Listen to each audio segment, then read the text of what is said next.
அலைக்கும் வரஹ்மத்துல்லாஹி வபரகாத்துஹு. இன்றைய வீடியோவில் எதை பற்றி பார்க்க போகிறோம் அப்படின்னா, அல்லாஹு தாலா கிட்ட நமக்காக 2 மலக்குகள் தினமும் துவா செய்கிறாங்க. அது எதற்காக அப்படிங்கிறதான் பார்க்க போகிறோம்.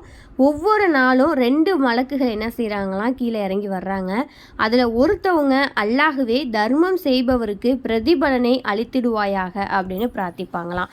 இன்னொருத்தவங்க அல்லாஹுவே தர்மம் செய்யாமல் தடுத்து வைத்து கொள்பவர்களுக்கு அழிவை ஏற்படுத்துவாயாக அப்படின்னு கூறுவாங்களாம். இது புகாரி 1442 பதிவாயிருக்கு. ஒவ்வொரு நாளுமே நம்மளால் முடிஞ்ச சிறிய தொகையை தர்மம் செய்யக்கூடியவங்களாக இருக்கணும்.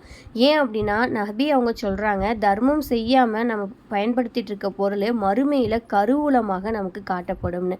அதுவும் இந்த ரமலான் மாதத்தில் முகமது நபி ஸல்லல்லாஹு அலைஹி வஸல்லம் அவங்க அதிகமாக தர்மம் செய்யக்கூடியவங்களாக இருந்தாங்க.